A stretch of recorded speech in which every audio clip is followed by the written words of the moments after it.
माननीय राष्ट्रपति महोदया पहुंच चुकी है संसद भवन परिसर और उनका सम्मान गार्ड ऑफ ऑनर के माध्यम से दिया जा रहा है।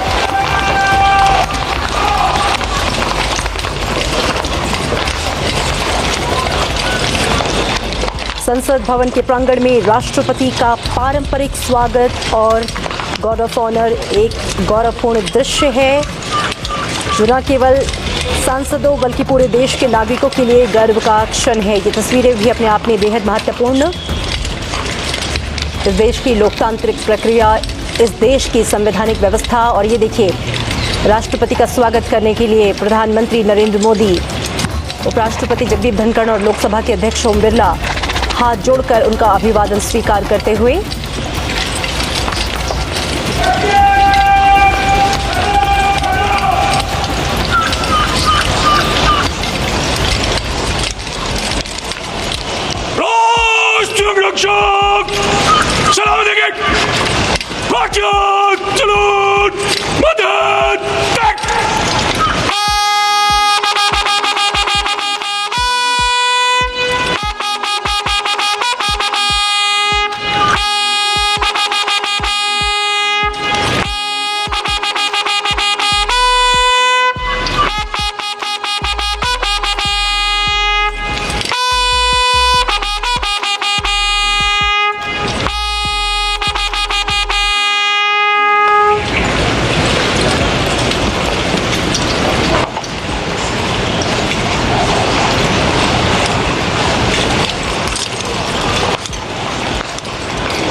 सलाम कागजों पर नहीं बल्कि जीवंत और गतिशील है।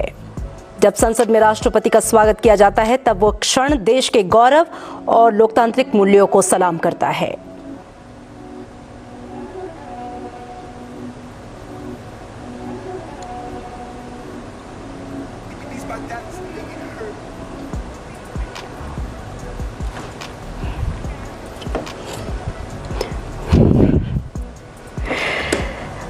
राष्ट्रपति का ये आगमन सत्ता के प्रतीक सेंगोल के साथ उनका स्वागत और उनको लेकर जाते हुए संसद संयुक्त अधिवेशन के लिए, जहां पर वो संबोधित करेंगी लोकसभा और राज्यसभा के सदस्यों को एक साथ। बेहद महत्वपूर्ण ये क्षण, राष्ट्रपति का आगमन इस देश को ये याद दिलाता है कि भारत का जो लोकतंत्र है वो केवल संवैधानिक कागजों पर नहीं बल्कि जीवंत और गतिशील है। जब संसद में राष्ट्रपति का स्वागत होता है तो वो क्षण देश के गौरव और लोकतांत्रिक मूल्यों को सलाम करने जैसा होता है। भारतीय संस्कृति में राष्ट्रपति का संसद में प्रवेश अतिथि सत्कार की भावना से भी जुड़ा है। गार्ड ऑफ ऑनर और सम्मान समारोह इस बात का प्रतीक है कि हम अपने संवैधानिक प्रमुख का सम्मान किस गहराई और किस आत्मसम्मान के साथ करते हैं। ये पारंपरिक सम्मान केवल राष्ट्रपति के लिए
माननीय संसद सदस्यों, संसद की इस बैठक को संबोधित करते हुए मुझे हार्दिक प्रसन्नता हो रही है। अभी 2 माह पहले हमने संविधान को अपनाने की 75वीं वर्षगांठ मनाए हैं और कुछ दिन पहले ही भारतीय गणतंत्र ने 75 वर्षों की यात्रा भी पूरी की है।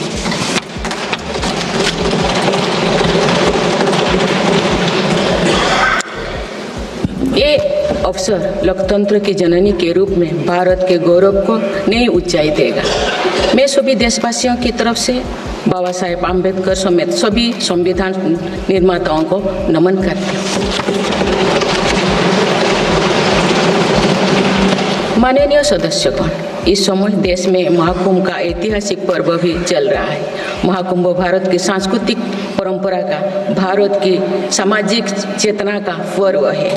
देश और दुनिया से आए करोड़ों श्रद्धालु प्रयागराज में पूर्ण स्नान कर चुके हैं। मैं मौनो अमावस्या के दिन हुई हादसे पर अपना दुख व्यक्त करती हूँ। घायलों के शीघ्र स्वस्थ होने की कामना करती हूँ। कुछ दिन पहले ही हमने देश के पूर्व प्रधानमंत्री डॉक्टर मनमोहन सिंह जी को खोए हैं। मनमोहन सिंह जी ने 10 वर्ष तक प्रधानमंत्री के रूप में देश की सेवा की। वे लंबे समय तक संसद के सदस्य भी रहे। मैं मनमोहन सिंह जी को भावभीनी श्रद्धांजलि अर्पित करती हूँ। माननीय सदस्यगण, भारत की विकास यात्रा की इस अमृतकाल को आज मेरी सरकार अभूतपूर्व उपलब्धियों के माध्यम से नई ऊर्जा दे रही है। तीसरे कार्यकाल में 3 गुना तेज गति से काम हो रहा है। आज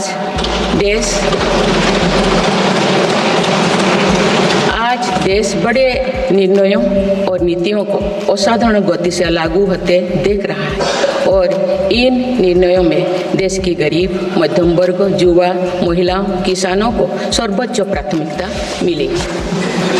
मेरी सरकार ने तीसरे कार्यकाल में सभी के लिए आवास के उद्देश्य की पूर्ति के लिए ठोस कदम उठाए हैं। प्रधानमंत्री आवास योजना का विस्तार करते हुए 3 करोड़ अतिरिक्त परिवारों को नए घर देने का निर्णय लिया गया है। इसके लिए 5,36,000 करोड़ रुपया खर्च किए जाने की योजना है। मेरी सरकार गांव में गरीबों की उनकी आवासीय भूमि का हक देने और वित्तीय समावेशन के लिए प्रतिबद्ध है। इस दिशा में स्वामित्व योजना के अंतर्गत अब तक 2 करोड़ 25 लाख स्वामित्व कार्ड जारी किए गए हैं। इनमें से करीब 70 लाख स्वामित्व कार्ड पिछले 6 महीने से जारी किए। पीएम किसान सम्मान निधि के तहत करोड़ों किसानों को पिछले महीने में 41,000 करोड़ रुपया की राशि का भुगतान हुआ है। जनजातीय समाज के 5 करोड़ लोगों के लिए धरती व जनजातीय ग्राम उत्कर्ष अभियान प्रारंभ हुआ है। इसके लिए 80,000 करोड़ रुपये का प्रावधान किया गया है। आयुष्मान भारत योजना के अंतर्गत 70 वर्षों और उससे अधिक उम्र के 6 करोड़ वरिष्ठ नागरिकों को स्वास्थ्य बीमा देने का फैसला हुआ है। इन्हें हर वर्ष 5 लाख रुपए का हेल्थ कवर मिलेगा। छोटे उद्यमियों के लिए मुद्रा ऋण की सीमा 10 लाख रुपये से बढ़कर 20 लाख रुपया कर दी गई। मेरी सरकार ने युवाओं की शिक्षा और उनके लिए रोजगार के नए अवसर तैयार करने पर विशेष फोकस किया है। मेधावी छात्रों को उच्च शिक्षा में वित्तीय सहायता देने के लिए पीएम विद्यालक्ष्मी योजना शुरू की गई है। 1 करोड़ युवाओं को शीर्ष 500 कंपनियों में इंटर्नशिप के अवसर भी दिए जाएंगे। पेपर लीक की घटनाओं को रोकने और भर्ती में पारदर्शिता सुनिश्चित करने के लिए नया कानून लागू किया गया है। सहकार से समृद्धि की भावना पर चलते हुए सरकार ने त्रिभुवन सहकारी यूनिवर्सिटी की स्थापना को प्रस्ताव स्वीकृत किया है। सरकार ने प्रधानमंत्री ग्राम सड़क योजना के 4थे चरण में 25,000 बस्तियों को जोड़ने के लिए 70,000 करोड़ रुपया स्वीकृत किए। आज जब हमारा देश अटल जी की जन्म शताब्दी का वर्ष मना रहा है, तो प्रधानमंत्री ग्राम सड़क योजना उनके विजन का पर्याय बनी हुई है। देश में अब 71,000 वंदे भारत, अमृत भारत और नमो भारत ट्रेन चल रही है, जिनमें पिछले 6 माह में ही 17 नए वंदे भारत और 1 नमो भारत ट्रेन को जोड़ा गया है। वन नेशन वन इलेक्शन और वक्फ अधिनियम संशोधन जैसे कई महत्वपूर्ण विषय पर भी सरकार ने तेज गति से कदम आगे बढ़ाए हैं। माननीय सदस्यगण, मेरी सरकार के 1 दशक के कार्यकाल ने विकसित भारत की यात्रा को नई ऊर्जा दी है। विकसित भारत के विजन में जन भागीदारी का सामूहिक सामर्थ्य है, देश की आर्थिक उन्नति का रोड मैप है, डिजिटल क्रांति के रूप में टेक्नोलॉजी की ताकत है और आधुनिक इंफ्रास्ट्रक्चर आधार भी है। मेरी सरकार के प्रयास के बल पर भारत दुनिया की तीसरी सबसे बड़ी अर्थव्यवस्था बनने जा रही है।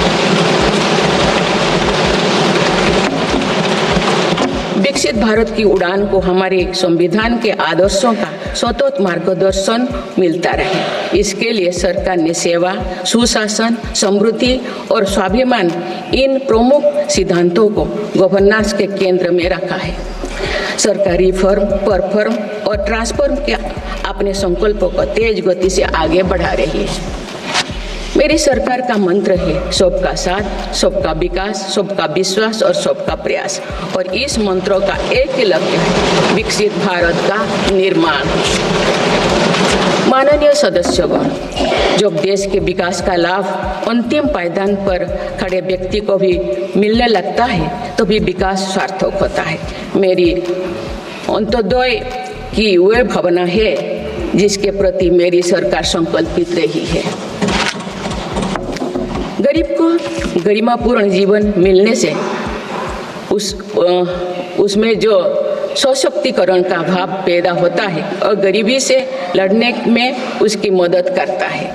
स्वच्छ भारत अभियान के तहत बने 12 करोड़ शौचालय, प्रधानमंत्री उज्ज्वला योजना के तहत निःशुल्क दिए गए 10 करोड़ गैस कनेक्शन, 80 करोड़ जरूरतमंदों का राशन, सौभाग्य योजना, जल जीवन मिशन जैसे अनेक योजनाओं में गरीब को ये भरोसा दिया गया है कि वे सम्मान के साथ जी सकते हैं। ऐसे ही प्रयासों की वजह से देश के 25 करोड़ लोग गरीबों को परास्त करके आज अपने जीवन में आगे बढ़ रहे हैं। इन्होंने न्यू मिडिल क्लास का एक ऐसा समूह तैयार किया है जो भारत की ग्रोथ को नई ऊर्जा से भर रहा है। माननीय सदस्यगण, भारत जैसे देश की आर्थिक उन्नति मध्यम वर्ग मिडिल क्लास की आकांक्षाओं और उनकी पूर्ति से परिभाषित होती है। मध्यम वर्ग जितने बड़े सपने देखेगा, देश उतने ही ऊंचा उड़ान भरेगा। मेरे सरकार ने मुक्त स्वर से मध्यम वर्ग के योगदान को न केवल स्वीकारा है बल्कि हर मौके पर उसे सराहा भी है। सरकारी कर्मचारी भी मिडिल क्लास के अहम प्रतिनिधि है। हाल ही में मेरी सरकार ने सरकारी कर्मचारियों के कल्याण के लिए 8वें वेतन आयोग के गठन का निर्णय लिया है। ये निर्णय आने वाले वर्षों में सरकारी कर्मचारियों के वेतन में बड़ी वृद्धि का आधार बनेगा। केंद्र सरकार के लाखों कर्मचारियों का यूनिफाइड पेंशन स्कीम के तहत 50% सुनिश्चित पेंशन देने का निर्णय भी लिया गया है, जिसका व्यापक स्वागत हुआ है। मध्यम वर्ग का अपने घर का सपना पूरा करने के लिए भी मेरी सरकार प्रतिबद्ध है। रेरा जैसे कानून बनाकर मध्यम वर्ग के सपने को सुरक्षा दी गई है। घर के लिए लोन पर सब्सिडी दी जा रही है। उड़ान योजना ने लगभग 1.5 करोड़ लोगों का हवाई जहाज में उड़ने का सपना पूरा किया गया है। जन औषधि केंद्रों में 80% रियायती दरों पर मिल रही दवाओं से देशवासियों की 30,000 करोड़ रुपये से ज़्यादा बचे हैं। हर विषय की पढ़ाई के लिए सीटों की संख्या में भी कई गुना बढ़ोतरी का बहुत लाभ मध्यम वर्गों को मिला है। राष्ट्र निर्माण में करदाता के योगदान को मेरी सरकार ने सम्मान देते हुए टैक्स से जुड़े मसलों को आसान किया है। टैक्स विवादों को कम करने के लिए फेसलेस मूल्यांकन की शुरुआत कर पारदर्शिता बढ़ाई गई है। आप देश में 75 वर्ष से अधिक उम्र के वरिष्ठ नागरिकों को जिन्हें सिर्फ पेंशन मिलती है, आयकर रिटर्न दाखिल करने के संबंध में स्वयं निर्णय लेने का अधिकार दिया गया है। माननीय सदस्यगण, मेरी सरकार महिलाओं के नेतृत्व में देश को सशक्त बनाने में यानी ह्यूमन लेड डेवलपमेंट में विश्वास करती है। नारी शक्ति बंधन अधिनियम के द्वारा लोकसभा और विधानसभा में महिलाओं के लिए आरक्षण इस दिशा में एक महत्वपूर्ण कदम है। राष्ट्रीय ग्रामीण आजीविका मिशन के तहत 91 लाख से अधिक स्वयं सहायता समूहों को सशक्त किया जा रहा है। देश की 10 करोड़ से भी अधिक महिलाओं को इसके साथ जोड़ा गया है। इन्हें कुल 9 लाख करोड़ रुपए से अधिक की राशि बैंक लिंकेज के माध्यम से वितरित की जाएगी। मेरी सरकार का लक्ष्य देश में 3 करोड़ लखपति दीदी बनाने का है।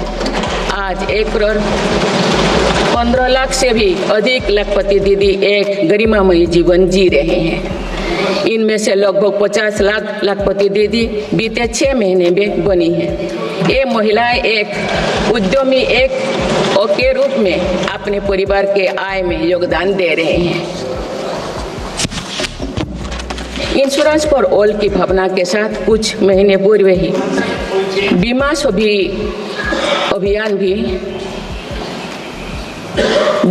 अभियान भी शुरू किया गया है। हमारे बैंकिंग और डिजी पेमेंट्स सखियां दूर दराज के इलाकों में लोगों को वित्तीय व्यवस्था से जुड़ने में महत्वपूर्ण भूमिका निभा रहे हैं। कृषि सखियां नेचुरल फार्मिंग के बढ़ावा दे रही हैं और पशु सखियां के माध्यम से हमारा पशुधन मजबूत हो रहे हैं। ड्रोन दीदी योजना महिलाओं के आर्थिक और तकनीकी सशक्तिकरण का माध्यम बने हैं। ये इस संसद के लिए गौरव का विषय है कि बड़ी संख्या में भारत की बेटियां लड़ाकू विमान उड़ा रही हैं, पुलिस में भर्ती हो रही हैं और कॉरपोरेट कंपनियों का नेतृत्व भी कर रहे हैं। मेरी सरकार के निर्णय के बाद बालिकाओं की भर्ती राष्ट्रीय मिलिट्री स्कूलों में प्रारंभ हो गई है। नेशनल डिफेंस एकेडमी में भी महिला कैडेट्स को भर्ती शुरू की गई। हमारी बेटियां आज ओलंपिक में मेडल लाकर देश को भी गौरवान्वित कर रही हैं। मैं भारत की संसद के माध्यम से देश की नारी शक्ति को विशेष बधाई देती हूँ।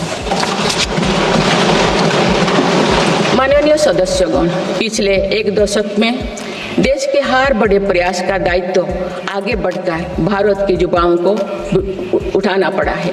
आज हमारा युवा स्टार्टअप स्पोर्ट्स से लेकर स्पेस तक हर फील्ड में देश का नाम रोशन कर रहे हैं। माय भारत पोर्टल के जरिए लाखों युवा राष्ट्र निर्माण के कार्य से जुड़ रहे हैं। पिछले 1 दशक में मेक इन इंडिया, आत्मनिर्भर Bharat, startup India, stand up India और डिजिटल इंडिया जैसी पहल ने युवाओं को रोजगार के अनेक अवसर प्रदान किए हैं। पिछले 2 वर्षों में सरकार ने रिकॉर्ड संख्या में 10 लाख स्थायी सरकारी नौकरियां प्रदान की गई। मेरी सरकार ने युवाओं के बेहतर कौशल और नए अवसरों के सृजन के लिए 2 लाख करोड़ रुपया का पैकेज स्वीकृत किया है। 1 करोड़ युवाओं के लिए इंटर्नशिप की व्यवस्था से युवाओं को ग्राउंड पर काम करने का अनुभव प्राप्त होगा। आज देश में 1.5 लाख से अधिक स्टार्टअप है जो इनोवेशन के स्तंभ के रूप में उभर रहे हैं। 1,000 करोड़ रुपया की लागत से स्पेस सेक्टर में वेंचर कैपिटल फंड की शुरुआत की गई है। US world future skill index 2025 में भारत विश्व में दूसरे नंबर पर पहुंच गया है। यानी फ्यूचर ऑफ वर्क श्रेणी में एआई और डिजिटल टेक्नोलॉजी अपनाने में भारत दुनिया को रास्ता दिखा रहा है। ग्लोबल इनोवेशन इंडेक्स में भी भारत की रैंकिंग 76 से सुधार कर 39 हो गए हैं। माननीय सदस्यगण, मेरी सरकार राष्ट्रीय शिक्षा नीति के माध्यम से विद्यार्थियों के लिए आधुनिक शिक्षा व्यवस्था तैयार कर रही है। कोई भी शिक्षा से वंचित ना रहे, इसीलिए मातृभाषा में शिक्षा के अवसर दिए जा रहे हैं।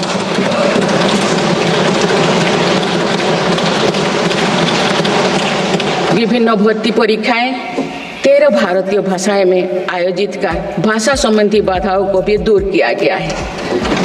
बच्चों में इनोवेशन को बढ़ावा देने के लिए 10,000 से अधिक स्कूलों में अटल टिंकरिंग लैब्स खोली गई है। ईज ऑफ डूइंग रिसर्च के लिए हाल ही में 1 नेशन 1 सब्सक्रिप्शन स्कीम लागू कर दिया है। इससे अंतर्राष्ट्रीय शोध की सामग्री निःशुल्क उपलब्ध हो सकेगी।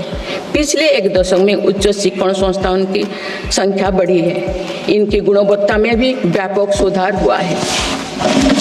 यूएस विश्व यूनिवर्सिटी एशिया रैंकिंग में हमारे 163 विश्वविद्यालय शामिल हुई है। नालंदा विश्वविद्यालय के नए कैंपस का शुभारंभ कर शिक्षा में भारत का पुराना गौरव वापस लाया गया है।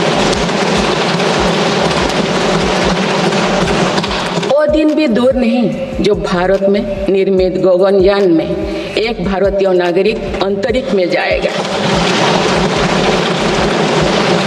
कुछ दिन पहले स्पेस डॉकिंग में सफलता ने भारत के अपने स्पेस स्टेशन का मार्ग और आसान कर दिया गया। कुछ दिन पहले इसरो ने अपना 100वां लॉन्च करते हुए सैटेलाइट के सफलतापूर्वक स्थापित किए। मैं इस उपलब्धि के लिए भी इसरो को और सभी देशवासियों को बधाई देती हूँ। माननीय सदस्यगण, मेरी सरकार ने देश में विश्व स्तरीय स्पोर्ट्स वातावरण बनाने की दिशा में खोले खेलो India scheme, target Olympic podium scheme यानी स्टॉप्स राष्ट्रीय स्पोर्ट्स यूनिवर्सिटी स्थापित करके देश को आगे कदम बढ़ाया है। दिव्यांग के लिए ग्वालियर में विशेष खेल केंद्र खोला गया है। भारत की टीमों में चाहे ओलंपिक हो या फिर पैरालंपिक, हर जगह बेहतरीन प्रदर्शन किया गया है। हाल ही में विश्व शतरंज चैंपियनशिप में भी भारत ने अपना परचम लहराया है। फिट इंडिया मूवमेंट चलाकर हम सशक्त युवा शक्ति का निर्माण कर रहे हैं।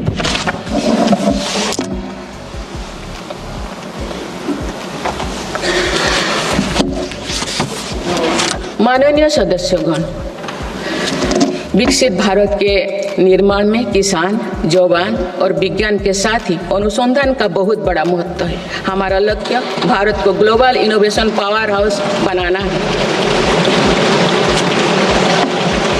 देश के शिक्षण संस्थानों में अनुसंधान को बढ़ावा देने के लिए 50,000 करोड़ रुपया की लागत से अनुसंधान नेशनल रिसर्च फाउंडेशन स्थापित किया गया है। 10,000 करोड़ रुपया के लागत से विज्ञान धारा योजना के तहत विज्ञान एवं प्रौद्योगिकी में इनोवेशन को बढ़ावा दिया जा रहा है। आर्टिफिशियल इंटेलिजेंस के क्षेत्र में भारत के योगदान को आगे बढ़ाते हुए इंडिया AI मिशन प्रारंभ किया गया है। राष्ट्रीय क्वांटम मिशन से भारत इस फ्रंटियर टेक्नोलॉजी में दुनिया के अग्रणी देशों की पंक्ति में स्थान बना सकेगा। मेरी सरकार देश में बायो मैन्युफैक्चरिंग को बढ़ावा देने के उद्देश्य से बायो ई-ट्री पॉलिसी लाई है। ये पॉलिसी भविष्य की औद्योगिक क्रांति का सूत्रधार होगा। बायो इकोनॉमी का उद्देश्य प्राकृतिक संसाधनों का कुशल उपयोग करना है, जिससे पर्यावरण को संरक्षित करते हुए रोजगार के नए अवसर पैदा होगा। माननीय सदस्यगण, मेरी सरकार ने अर्थव्यवस्था को पॉलिसी पैरालिसिस जैसे परिस्थितियों से उबरने के लिए मजबूत इच्छा शक्ति के साथ काम किया है। कोविड और उसके बाद के हालात एवं युद्ध जैसी वैश्विक चिंताओं के बावजूद भारतीय अर्थव्यवस्था ने जो स्थायित्व एवं रेजिलियंस दिखाया है, वो उसके सशक्त होने का प्रमाण है। मेरी सरकार ने ईज ऑफ डूइंग बिजनेस को बढ़ावा देने के लिए कई महत्वपूर्ण कदम उठाए हैं। वन नेशन वन टैक्स की भावना के तहत GST को व्यवस्था लागू की गई है, जिसका फायदा सभी राज्यों को मिल रहा है। मेक इन इंडिया जैसी नीतियों के कारण आप बड़े ग्लोबल ब्रांड को प्रोडक्ट पर भी मेड इन इंडिया के लेवल्स देखने लगे हैं। माननीय सदस्यगण, भारत के छोटे व्यापारी गांव से लेकर शहरों तक हर जगह आर्थिक प्रगति को गति देते हैं। मेरी सरकार छोटे उद्यमियों को अर्थव्यवस्था की रीढ़ मानते हुए उन्हें स्वरोजगार के नए अवसर दे रही है। MSME के लिए क्रेडिट गारंटी स्कीम और ई-कॉमर्स एक्सपोर्ट हब्स सभी प्रकार के उद्योगों को बढ़ावा दे रही है।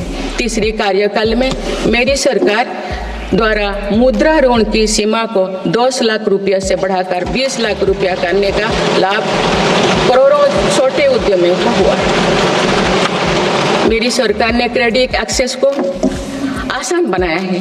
इससे वित्तीय सेवाओं की लोकतांत्रिक बनाया जा सका है। आज लोन, क्रेडिट कार्ड, बीमा जैसे प्रोडक्ट सबके लिए आसानी से सुलभ हो रही है। दशकों तो हमारे देश के रेहड़ी फैक्ट्री पर दुकान लगाकर आजीविका चलाने वाले भाई बहन बैंकिंग व्यवस्था से बाहर रहे। आज उन्हें पीएम स्वनिधि योजना का लाभ मिल रहा है। डिजिटल ट्रांजैक्शन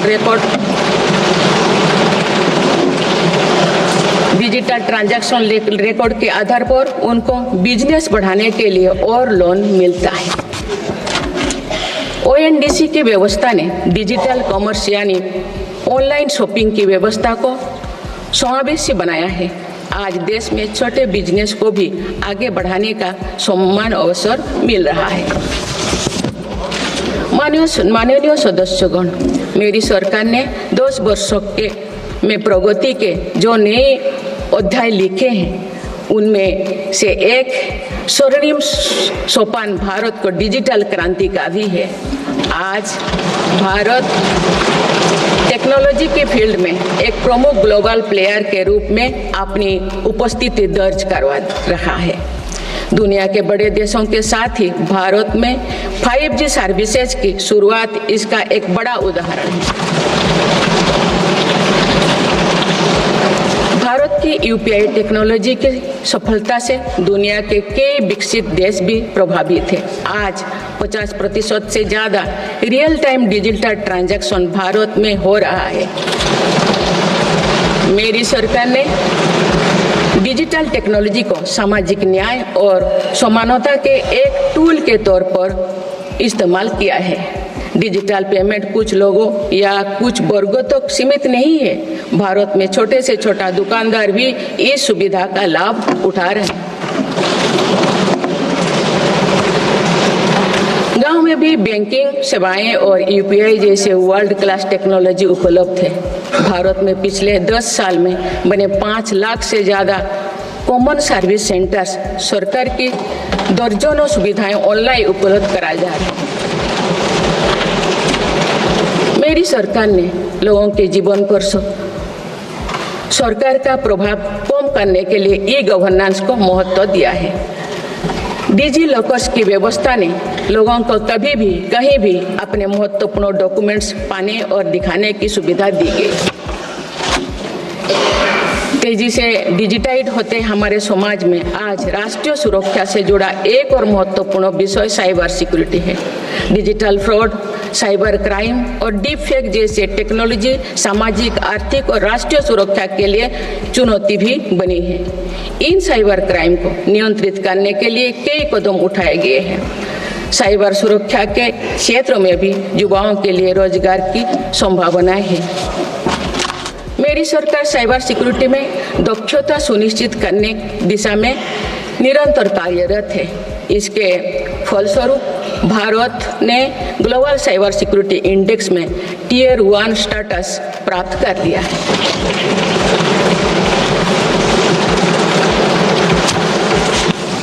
माननीय सदस्यगण, किसी भी देश का आधुनिक इंफ्रास्ट्रक्चर ने केवल उसके नागरिकों को एक बेहतर जीवन एवं देश को नई पहचान देता है, बल्कि देश को एक नया आत्मविश्वास भी देता है।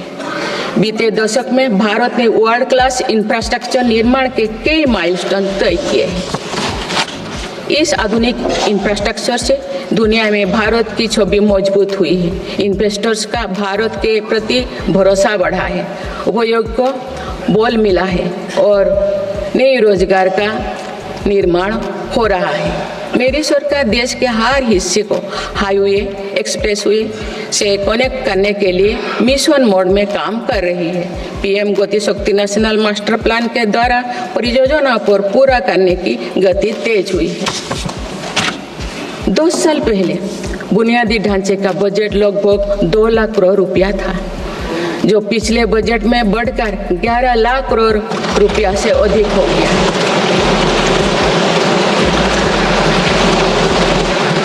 पिछले 1 दशक के काम काम को आगे ले जाते हुए पिछले 6 महीने में मेरी सरकार ने भविष्य के इंफ्रास्ट्रक्चर में रिकॉर्ड निवेश किया है। बाड़मेर में भारत के पहले डीप वाटर मेगा पोर्ट की आधारशिला रखी गई है। 76,000 करोड़ की लागत से बनने वाला ये पोर्ट विश्व के शीर्ष 10 पोर्ट में से एक। मुझे बताते हुए खुशी हो रही है कि उधमपुर श्रीनगर बारामूला रेल लिंक परियोजना पूरी हो गई है और अब देश कश्मीर से कन्याकुमारी तक रेलवे लाइन से जुड़ जाएगा। इस महत्वाकांक्षी परियोजना के तहत चेनाब ब्रिज का निर्माण हुआ है, जो विश्व का सबसे ऊंचा रेल ब्रिज है। साथ ही आजी ब्रिज देश का पहला रेल केबल ब्रिज बना है। सिंकुन ला सुरंग पर काम भी सफलतापूर्वक आगे बढ़ रहा है। निकट भविष्य में पूरी होने पर यह विश्व की सबसे ऊंचा सुरंग हो। इससे लद्दाख और हिमाचल प्रदेश के बीच 12मासी संपर्क बना रहेगा।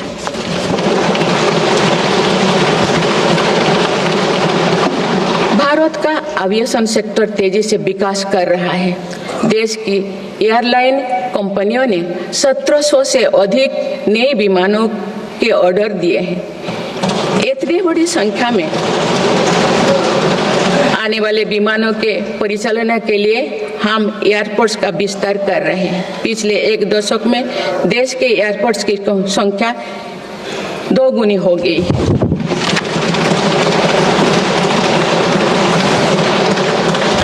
माननीय सदस्यगण, विकसित भारत को गति देने के लिए हमारे शहरों को फ्यूचर रेडी बनाना आवश्यक है।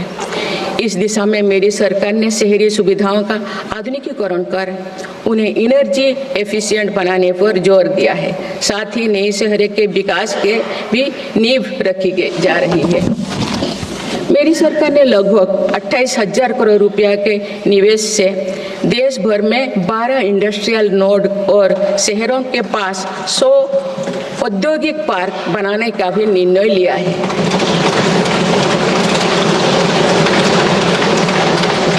शहरी यातायात को सुगम बनाने के कार्य लगातार जारी है। दिल्ली, पुणे, ठाणे और बेंगलुरु में मेट्रो प्रोजेक्ट्स और अहमदाबाद भुज रूट पर शुरू हुई नमो भारत रैपिड रेल सर्विसेज विकसित भारत के शहरों का स्वरूप है।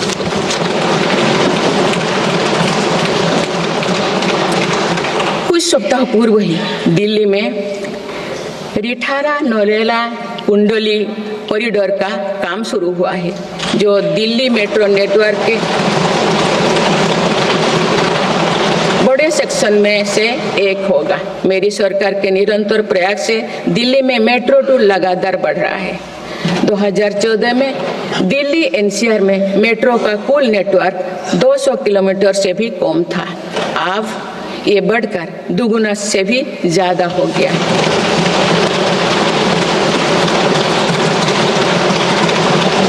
आज मुझे ये बताते हुए बेहद प्रसन्नता हो रही है कि भारत का मेट्रो नेटवर्क अब 1000 किलोमीटर के माइलस्टोन को पार कर चुका है। भारत अब मेट्रो नेटवर्क के मामले में दुनिया का तीसरा सबसे बड़ा देश बन गया है। लगभग 8,000 करोड़ रुपया के खर्च से देश में 52,000 इलेक्ट्रिक बस चलाने का भी निर्णय हुआ है। इससे शहरी इलाका में सुगम और स्वच्छ यातायात की सुविधा मिलेगी और अनेक लोगों को रोजगार भी मिलेगा।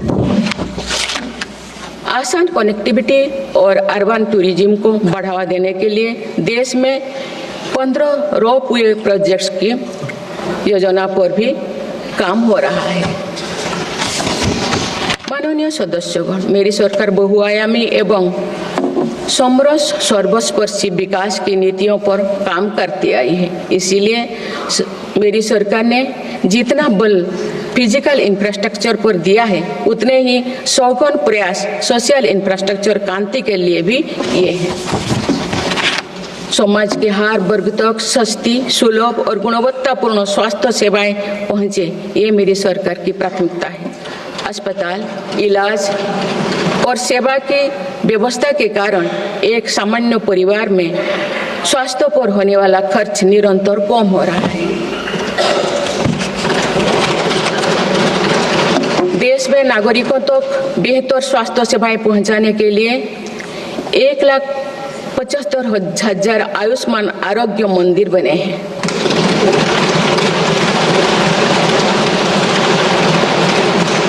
देश में कैंसर मरीजों की बढ़ती संख्या और इलाज में होने वाले खर्च को देखते हुए अनेक कैंसर दवाओं को कस्टम ड्यूटी में से मुक्त कर दिया गया है।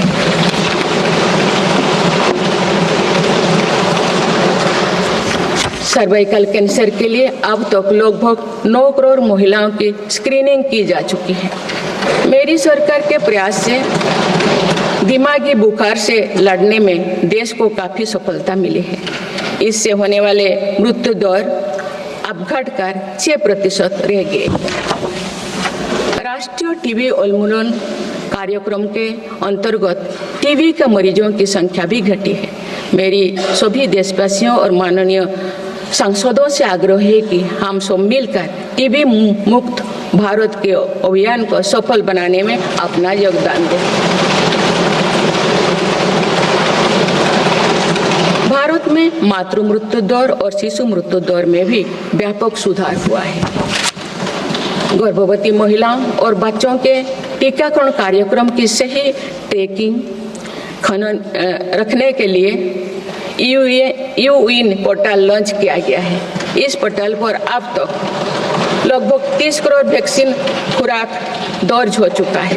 टेलीमेडिसिन के माध्यम से 30 करोड़ से अधिक ई टेली कंसल्टेशन से नागरिकों को स्वास्थ्य लाभ मिला है। सरकार अगले 5 सालों में देश के मेडिकल कॉलेजों में 75,000 नई सीटों के सृजन के लिए भी काम कर रही है। सरकार हेल्थ इंफ्रास्ट्रक्चर और मेडिकल इक्विपमेंट मैन्युफैक्चरिंग को बढ़ावा दे रही है। देश में नई बल्क ड्रग और मेडिकल डिवाइसेस के पार्क भी बनाया जा रहा है। हमने रोजगार के अनेक नए अवसर उपलब्ध हो रहा है। माननीय सदस्यगण, भारत में आधुनिक और आत्मनिर्भर कृषि व्यवस्था हमारा लक्ष्य है। मेरी सरकार किसानों को फसलों का उचित दाम दिलाने और उनकी आय बढ़ाने के लिए समर्पित भाव से काम कर रही है।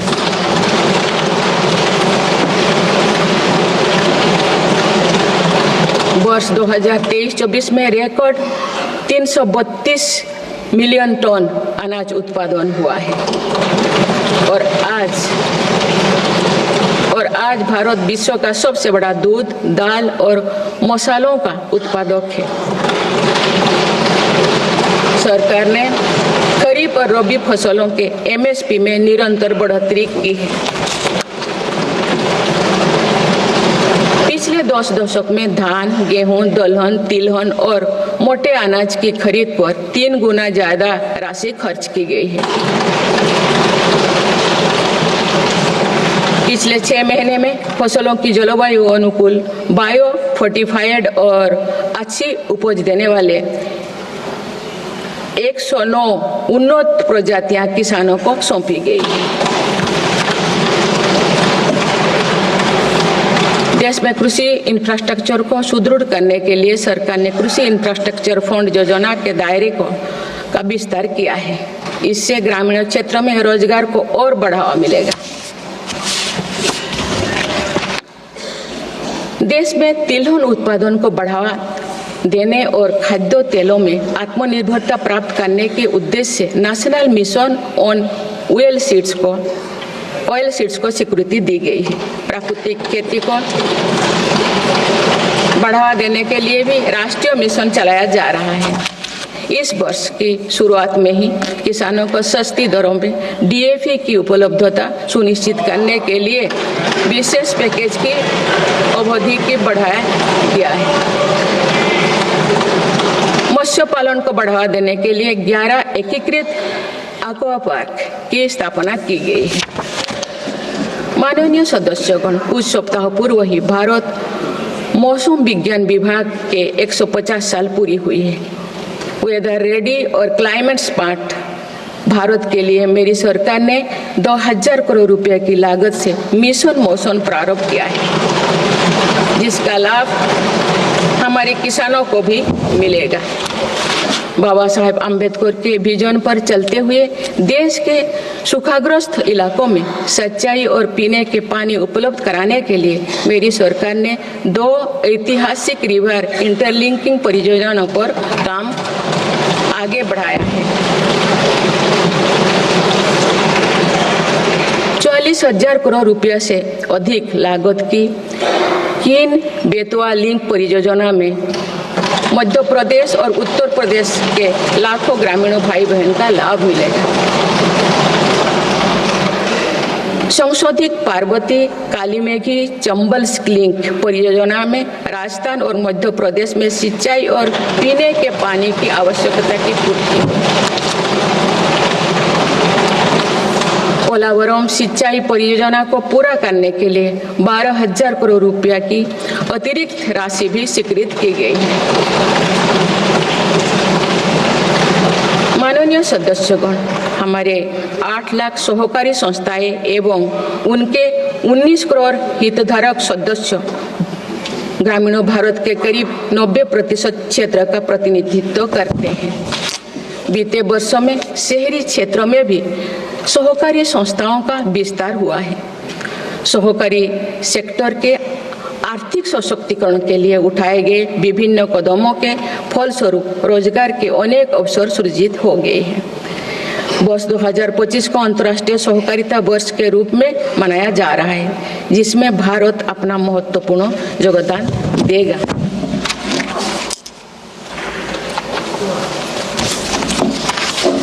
माननीय सदस्यगण, हम जब राष्ट्र के विकास और उपलब्धियों की चर्चा करते हैं तो वास्तव में हम राष्ट्र के नागरिकों की क्षमता एवं उपलब्धियों का ही उल्लेख कर रहे होते हैं।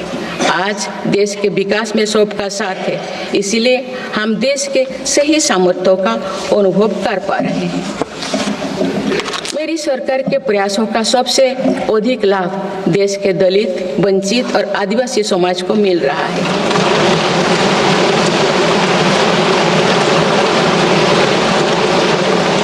आजादी के दशकों बाद भी हमारे जिस जनजातीय एवं आदिवासी समाज की उपेक्षा होती रही, मेरी सरकार ने उसके कल्याण को पहली प्राथमिकता दी है।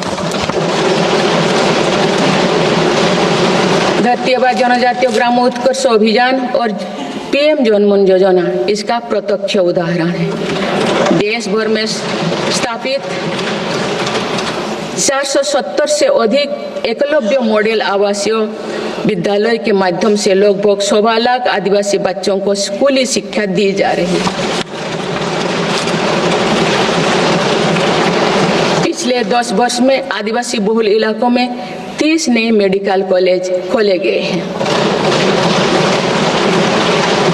विशेष राष्ट्रीय मिशन चलाकर आदिवासी समुदाय की सिकल सेल से जुड़े स्वास्थ्य सेवाओं पर भी ध्यान दिया जा रहा है। इस मिशन के अंतर्गत लगभग 5 करोड़ व्यक्तियों की स्क्रीनिंग की जा चुकी है। जनजातीय विरासत को सहेजने के लिए भी मेरी सरकार ने अनेक कदम उठाए हैं। इस वर्ष भगवान बिरसा मुंडा की 150वीं जयंती का पर्व पूरे देश में जनजातीय गौरव वर्ष के रूप में मनाया जा रहा है।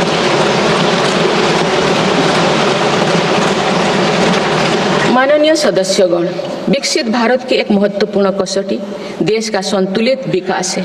किसी क्षेत्रों में ये भावना नहीं होनी चाहिए कि वे विकास में पीछे छूट गए हैं। मेरी सरकार ने नॉर्थ ईस्ट के लोगों की इन्हीं भावनाओं को समझा, उनके दिल से दूरियों का भाव समाप्त किया।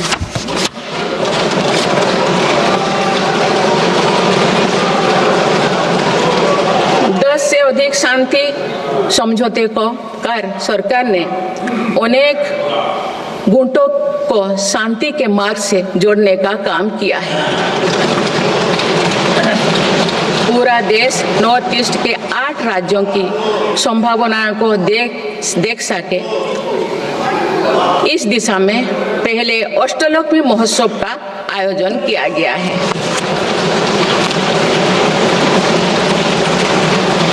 पूर्वोत्तर के विकास के साथ साथ सरकार ने देश के पूर्वोत्तर यानी पूर्वी राज्यों के सर्वांगीण विकास की कार्य योजना पर काम शुरू कर दिया गया है, जिससे रोजगार के नए अवसर भी उपलब्ध होगी। अंडमान निकोबार एवं लक्षद्वीप में विकास की कई परियोजनाएं प्रारंभ कर उन्हें राष्ट्र की विकास यात्रा में महत्वपूर्ण स्थान दिया गया है। अनुच्छेद 370 हटाने के बाद जम्मू कश्मीर में विकास का एक नया वातावरण बना है।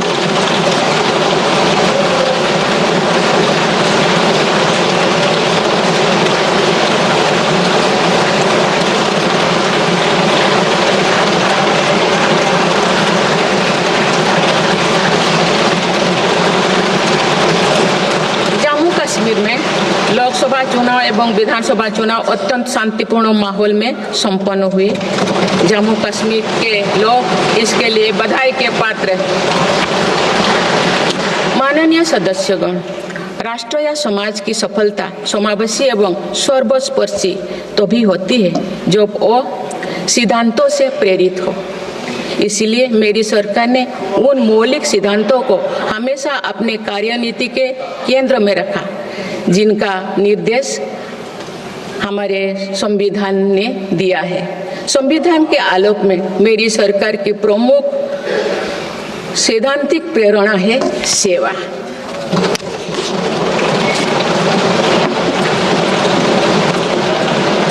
मेरी सरकार मानती है कि 140 करोड़ देशवासियों की सेवा ही सरकार का प्रमुख कर्तव्य है।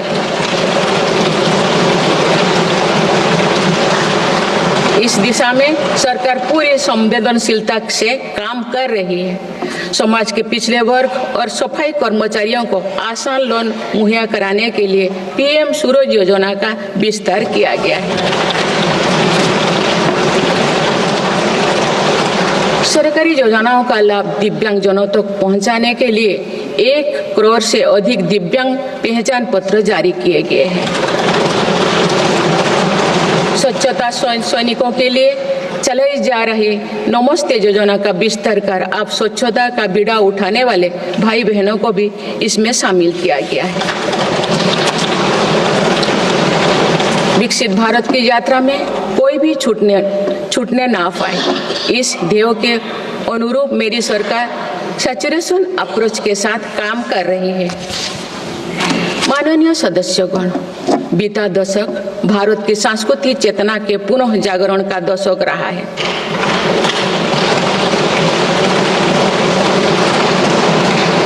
हम अपनी विरासत पर गर्व और विकास के प्रति समर्पण के साथ ऐसा भविष्य गढ़ रहे हैं जहां संस्कृति और प्रगति साथ साथ आगे बढ़े। इस वर्ष हम डॉक्टर श्यामा प्रसाद मुखर्जी की 125वीं जयंती मनाए हैं।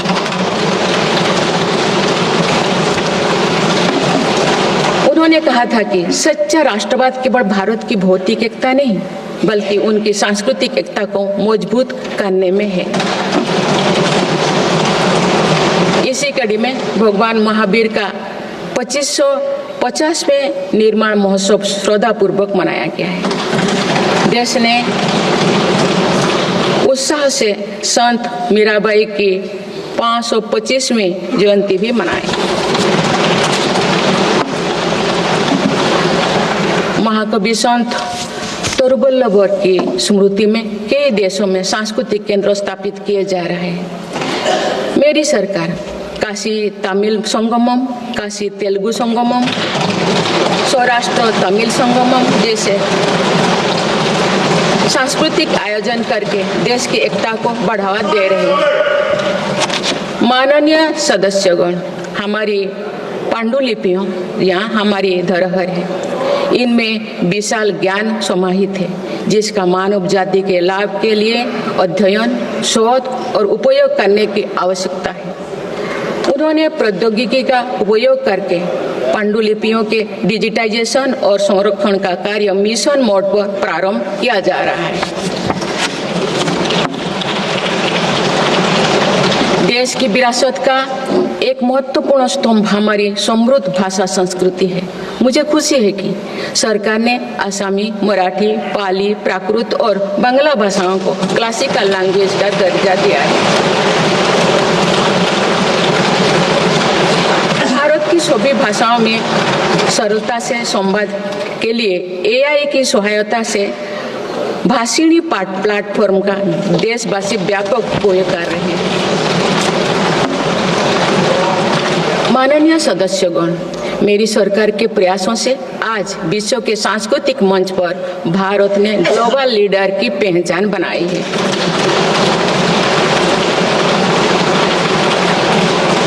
सभी एशियाई बौद्ध देशों को आपस में जोड़ने के लिए मेरी सरकार ने पहली एशियाई बुद्धिस्ट कॉन्फ्रेंस का आयोजन किया। पिछले वर्ष वर्ल्ड हेरिटेज कमेटी की बैठक का आयोजन भी भारत में हुआ, जिसमें 140 देशों ने भाग लिया। अंतर्राष्ट्रीय योग दिवस के माध्यम से पूरा विश्व आज भारत की योग परंपरा को अंगीकार कर रहा है। माननीय सदस्यगण, प्रगति की भव्य इमारत को नई बुलंदियों तक ले जाने के लिए मजबूत स्तंभों की जरूरत होती है। भारत के विकास के लिए मेरी सरकार ने रिफॉर्म, परफॉर्म और ट्रांसफॉर्म के ऐसे ही 3 मजबूत स्तंभ बनाए हैं। आज ये सब पूरी दुनिया में भारत के नए गवर्नेंस मॉडल का पर्याय बन गए हैं। सरकार ने संविधान के लागू होने से पहले बने कानूनों की विस्तृत समीक्षा की है। कई कानूनों को निरस्त या संशोधन किया जा रहा है ताकि पूरा तंत्र वर्तमान सामाजिक और आर्थिक चुनौतियों का सामना कर सके। सरकार अब तक 1500 से अधिक पुराने और आवश्यक कानूनों को निरस्त कर चुके हैं। गुलामी के कानूनों को हटाकर दंड संहिता के स्थान पर न्याय संहिता लागू की गई।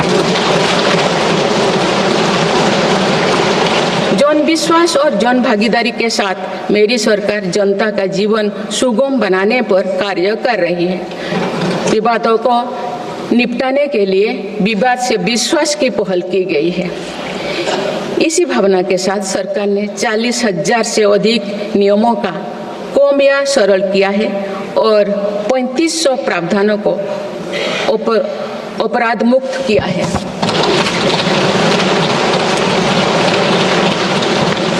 मेरी सरकार ने देश के अत्यंत पिछड़े इलाकों में आकांक्षी जिला कार्यक्रम प्रारंभ कर सुशासन का एक अनूठा प्रयोग किया है। इस कार्यक्रम से इन जिलों में स्वास्थ्य, पोषण, कृषि, सामाजिक विकास और शिक्षा जैसे विभिन्न मापदंडों में उल्लेखनीय प्रगति हुई। UNDP की एक रिपोर्ट में इस पहल की बहुत सराहना की गई है।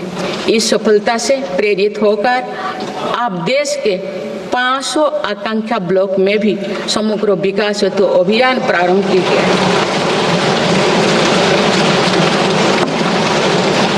सुशासन पर ध्यान केंद्रित करते हुए आई गोट कर्मयोगी डिजिटल प्लेटफॉर्म बनाया गया है, जिससे सरकारी कर्मियों को अपनी दक्षता बढ़ाकर कर्मयोगी बनाने का प्रशिक्षण मिल रहा है।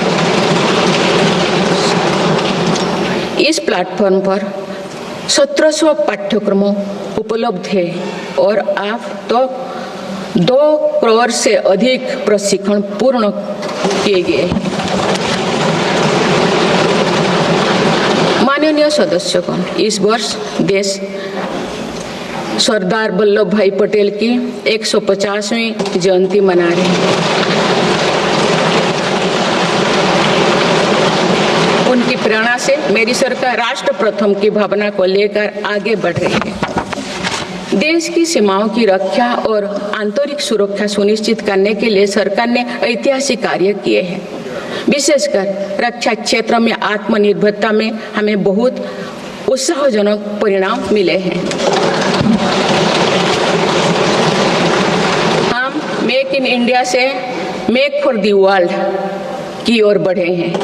इससे देश में रोजगार के नए अवसर भी बन रहे हैं।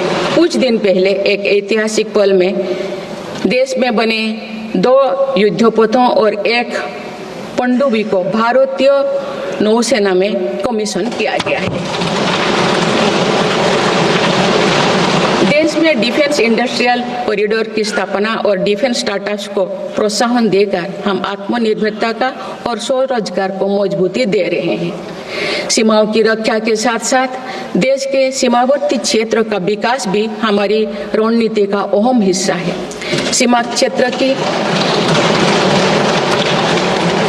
क्षेत्र की सड़कें और अटल टनल, सेला टनल, सोनमर्ग टनल जैसे आधुनिक इंफ्रास्ट्रक्चर से रक्षा और पर्यटन का बढ़ावा मिला है। सीमा पर स्थित देश के प्रथम गांव में वाइब्रेंट विलेज कार्यक्रम प्रारंभ किया गया है। वामपंथी उग्रवाद को समाप्त करने के लिए के अंतिम चरण की भी शुरुआत हो चुकी है। सरकार के प्रयासों से वामपंथी उग्रवाद प्रभावित जिलों की संख्या 126 से घटकर अब 38 तक आ गई है।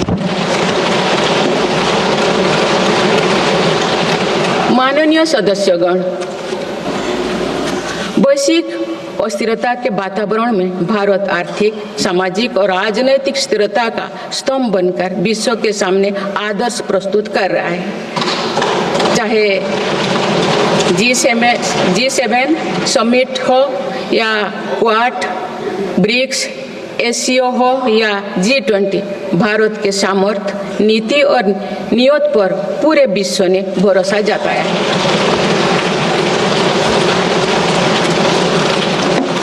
आज बड़े से बड़े वैश्विक मंच पर भी भारत अपने हितों को मजबूत के साथ आगे रखता है। G20 का सफल आयोजन और दिल्ली डिक्लेरेशन इसका उदाहरण है।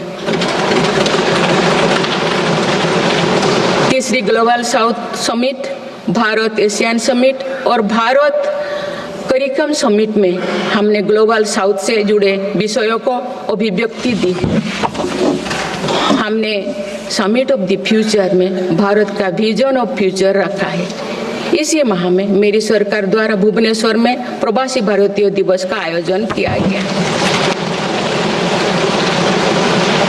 प्रवासी भाई बहनों के सुविधा सहूलियत हमारी प्राथमिकता है। इसीलिए 6 नए दूतावास और 4 नए वाणिज्यिक दूतावास खोलने का निर्णय लिया गया है। विश्व बंधु की छवि मजबूत करते हुए विश्व में कोई आपदाग्रस्त इलाकों में भारत ने तुरंत सहायता भरा हाथ बढ़ाया। भारत के नए देशों के साथ अपना डिजिटल पब्लिक इंफ्रास्ट्रक्चर साझा किया है और जन औषधि केंद्र स्थापित कर दिए। माननीय सदस्यगण, मेरी सरकार वर्तमान के साथ ही आगे वाली पीढ़ियों को ध्यान में रखते हुए भी निर्णय ले रही है। हम देश को ग्रीन फ्यूचर, ग्रीन जॉब्स की तरफ ले जा रहे हैं। 2030 तक 500 gigawatt non fossil fuel energy क्षमता के लक्ष्यों को प्राप्त करने की दिशा में बीते 6 महीने में कई बड़े फैसले लिए गए हैं। पीएम सूर्यघर मुफ्त बिजली योजना के अंतर्गत 75,000 करोड़ रुपया की लागत से रूफटॉप सोलर सिस्टम स्थापित किए जा रहे हैं। अभी तक 7.5 लाख घरों में रूफटॉप सोलर की स्थापना की जा चुकी है। इससे रोजगार के अवसर भी बढ़ी है। राष्ट्रीय ग्रीन हाइड्रोजन मिशन के तहत 8 लाख करोड़ रुपए का निवेश और 6 लाख से अधिक रोजगार का सृजन होगा। हम परमाणु ऊर्जा का विस्तार करने पर भी तेजी से काम कर रहे हैं। मेरी सरकार वाहन स्क्रैपिंग पॉलिसी लाई है ताकि पुराने वाहनों का वैज्ञानिक तकनीकी से निपटारा हो और इससे भी रोजगार के नए अवसर सृजित हो। इसी क्रम में विश्व पर्यावरण दिवस 2024 पर एक पेड़ मां के नाम अभियान प्रारंभ किया गया।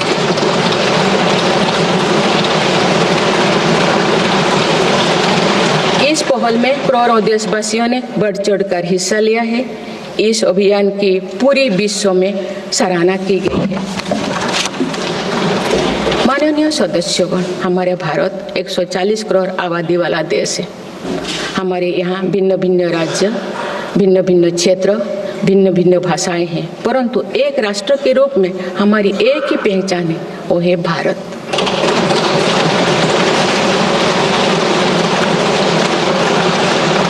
हमारा एक ही संकल्प है, एक ही लक्ष्य है, विकसित भारत।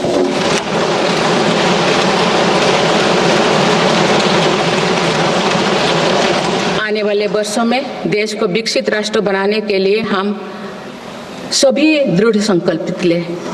इस संकल्प में देश के शहीदों की प्रेरणाएं हैं, पूज्य बापू के मानवीय आदर्श है और सरदार पटेल जी जैसे माँ भारती की संतानों द्वारा हमें दिलाई गई एकता की शपथ है।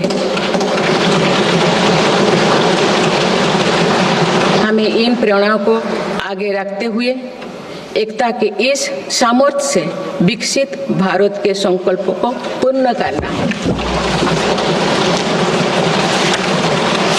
आइए हम एक बार फिर एकता के संकल्प को दोहराएं और भारत के सपनों को पूरा करने के लिए कटिबद्ध हो।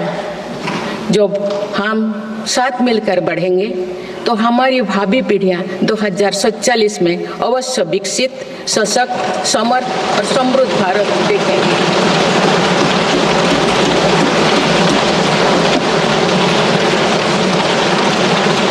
आप सभी को बहुत बहुत शुभकामनाएं। धन्यवाद। जय हिंद, जय भारत।